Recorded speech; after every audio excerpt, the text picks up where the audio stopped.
Baik, Assalamualaikum warahmatullahi wabarakatuh. Jumpa lagi dengan saya, Tisna Suryana. Kali ini saya akan menjelaskan tentang materi makromolekul, yaitu tentang konsep polimer.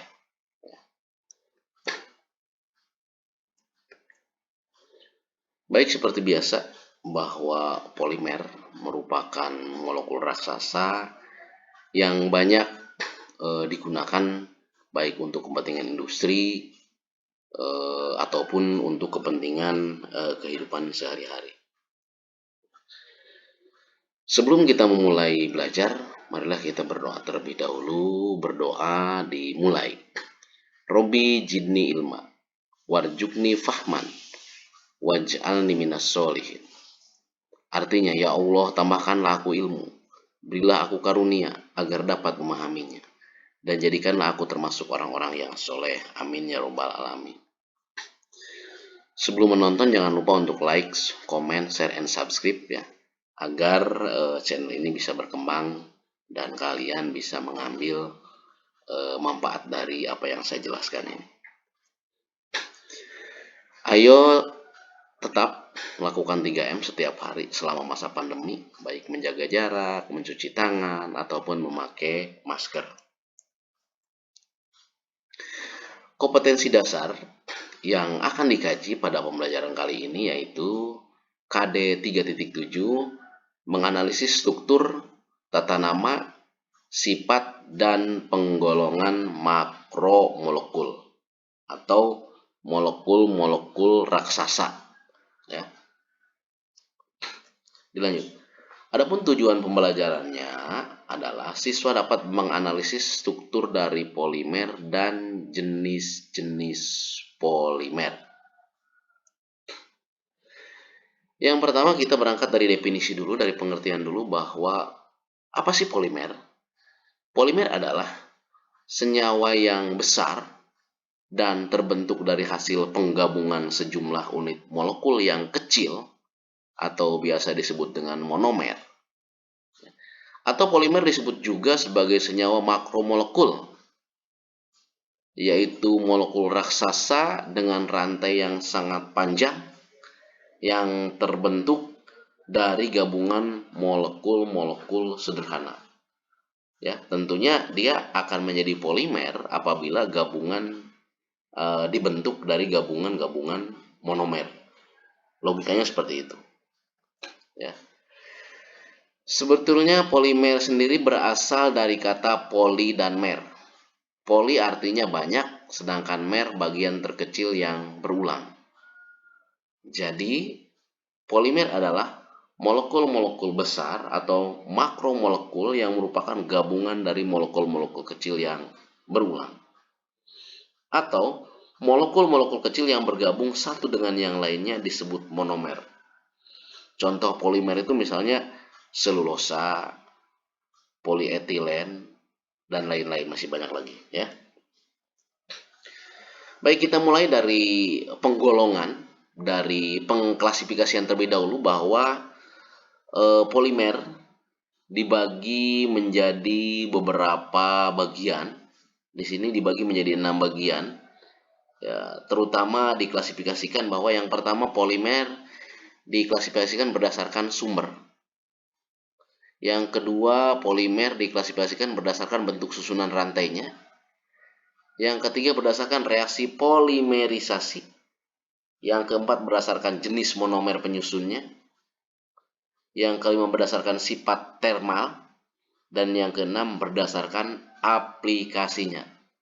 Ya, satu persatu akan kita bahas. Akan saya tekankan dan kalian simak baik-baik ya. Kalian pahami karena ini merupakan sebuah pengetahuan yang ada di sekitar kita. Kadang-kadang kita nggak tahu apa yang namanya polimer, tapi tiap hari kita bergelut dengan polimer, bahkan kita memakai polimer misalnya. Ya, kayak mau tidur kita misalnya pakai selimut, ya. Selimut terbuat dari sutra, terbuat dari kapas misalnya. Nah itu kan kita polimer, berarti kita bersembunyi di bawah polimer dong, ya. Atau tertutupi oleh polimer, begitu salah satu manfaatnya misalnya. Baik, Yang pertama yaitu penggolongan polimer berdasarkan asal atau sumbernya. Yang pertama ada polimer alam dan ada polimer sintetis. Ini dibagi dua ini, polimer alam dan polimer sintetis. Polimer alam yaitu polimer yang berasal dari alam. Contohnya protein, karbohidrat, karet alam, selulosa, DNA, ya, deoksiribosonukleat acid dan lain-lain. Kemudian untuk polimer sintetis yaitu polimer buatan. Contoh PVC, ya, polivinil klorida, polietena, nilon, polistirena, teflon, ya, polyester. Awas, teflon loh, bukan demplon ya, tapi teflon, polyester dan lain-lain. Lanjut. Nah, kalau polimer berdasarkan struktur atau bentuk susunan rantainya, ada polimer linear, ada polimer bercabang, ada polimer ikat silang, ya. Polimer linear adalah rantai polimer yang panjang terbentuk ketika unit monomernya bergabung bersama dan melewati unit ulang yang sama, pengulangan-pengulangan yang sama. Contohnya ini PVC ya, polivinil klorida pipa begitu.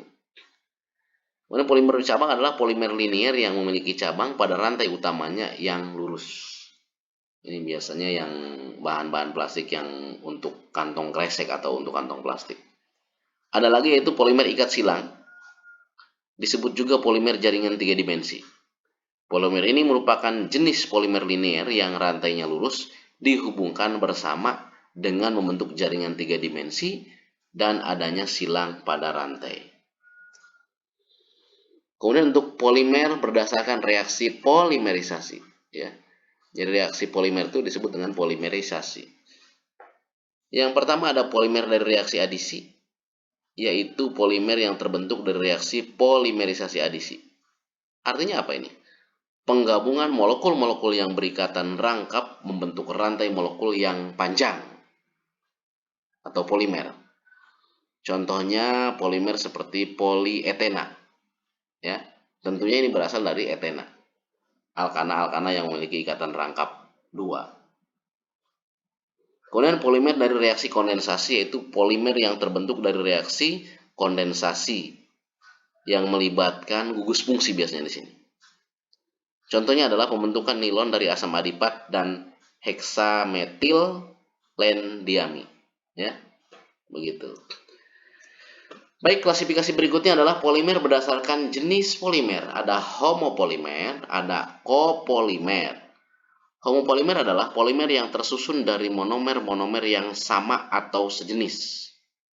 Contohnya PVC, protein, karet alam, polivinil asetat, polistirena, amilum, selulosa, dan teflon. Sedangkan copolimer adalah polimer yang tersusun dari monomer-monomer yang berlainan jenis. Berdasarkan susunan monomernya, terdapat 4 jenis copolimer sebagai berikut. Ada copolimer bergantian, misalnya ABAB. Ada copolimer blok, ya, ABC ABC misalnya. Ada copolimer yang bercabang, ya, dia berarti memiliki cabang ini. Tentunya memiliki cabang-cabang alkil ya, atau cabang-cabang dari halogen misalnya. Kemudian ada copolimer tidak beraturan. Nah, ini mah udah terserah aja. Jadi inilah ya polimer berdasarkan jenis polimernya. Nah, kita lihat misalnya kayak rumus polimer tadi seperti apa yang homogen, homopolimer, seperti apa yang copolimer. Nah, kalau yang homopolimer, rumus polimernya itu A, min A, min A, min A, min A. Nah, terus sebanyak-banyaknya sampai dia membentuk sebuah molekul raksasa. Ya, gitu. Jadi pada polimer adisi homopolimer, ikatan rangkapnya terbuka, lalu berikatan untuk polimer yang berikatan tunggal. Ya, ya tergantung bentukannya gitu. Sampai karena dikatakan tadi polimer itu membentuk molekul-molekul raksasa atau makromolekul, ya berarti banyak, panjang, besar, membentuk jaringan, ya. Biasanya massa molekul relatifnya juga atau BM-nya juga besar-besar gitu. Untuk copolimer, rumus polimernya ABB ABB gitu terulang, atau A terus gitu ya. Jadi tidak seperti yang di atas homogen. Nah, proses pembentukan polimer yang digunakan katalis.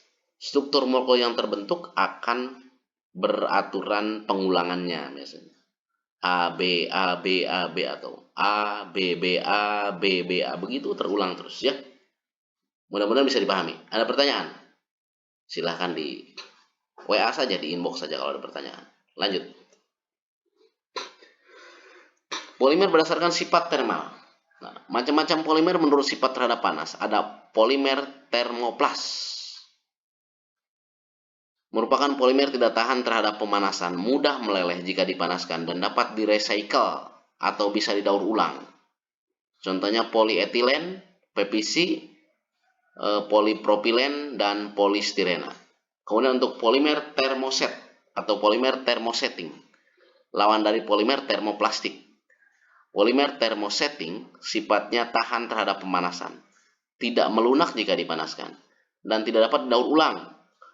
Polimer ini terdiri dari molekul rantai lurus dengan ikatan yang cukup panjang. Ya, demikian.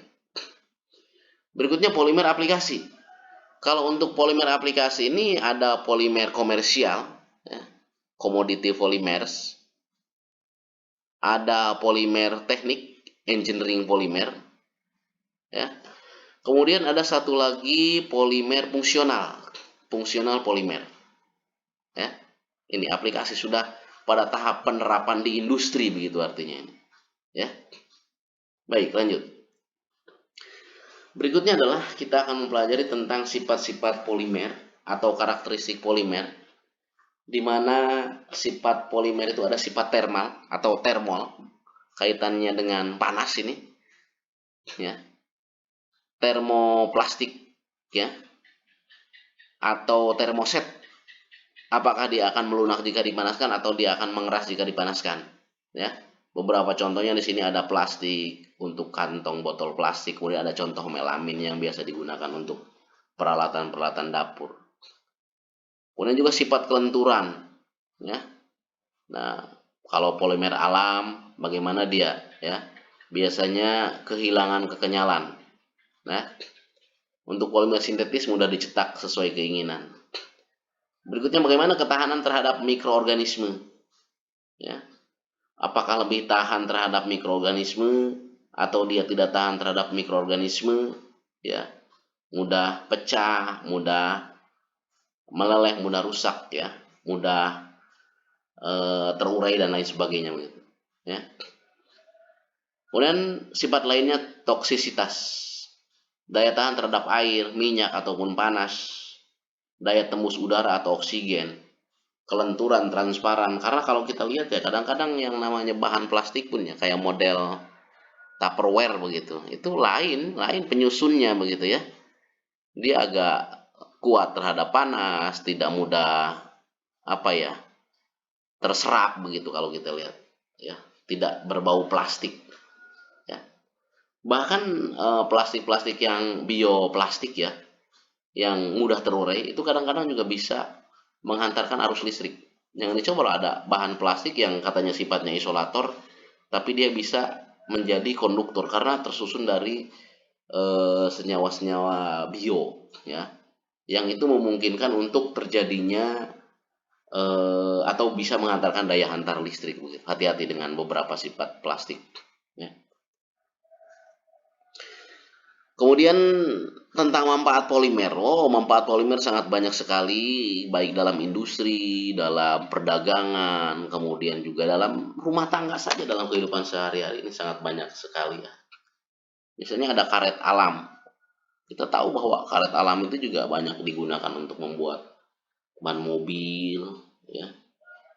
Gitu. Kemudian juga di sini ada karet sintetis, ya. Itu. Nah, ada juga serat sintetis, ada nilon 66, ya. Ini banyak digunakan untuk membuat tali, parasut, tenda, barangkali jas hujan juga mungkin, ya. Kemudian juga ada orlon, poliakrylonitril, ya. Biasanya ini untuk karpet, untuk karpet. Oh, karpet kan tahu kita, ya. Kemudian ada dakron, flotilentresalat, banyak digunakan sebagai kemasan minuman dengan kualitas yang terbaik, ya. Ini baru beberapa ini saja, ini masih banyak manfaat-manfaat lain dari polimer yang barangkali kita harus mencari, juga harus lebih banyak lagi kita belajar, dan ini adalah kita rasakan dalam kehidupan sehari-hari. Artinya kadang-kadang kita tidak sadar tapi kita menggunakan, ya. Seperti ilmu kimia, kadang-kadang kita nggak tahu bahwa kalau kita ini sedang belajar kimia, padahal ketika kita memberikan penyedap saja pada sayur asam, ketika kita membuat sayur asam, kita di situ sebenarnya sedang memanfaatkan ilmu kimia terkait dengan bahan zat aditif atau penyedap begitu, ya. Demikian, terima kasih, semoga kalian bisa memahami, semoga kalian bisa mengerti, ya. Jika ada hal-hal yang kurang berkenan, mohon maaf, ya. Bisa kalian juga kalau ada yang tidak mengerti bisa inbox di nomor WA saya, ya. Demikian, untuk mengakhiri marilah kita berdoa bersama-sama. Berdoa dimulai. Allahumma arinal hakka hakkan warjukna tibah, wa arinal batila batilan warjukna tinabah. Ya Allah, tunjukkanlah pada kami kebenaran sehingga kami selalu dapat mengikutinya, dan tunjukkanlah pada kami kejelekan sehingga kami dapat selalu menjauhinya. Amin amin ya robbal alamin.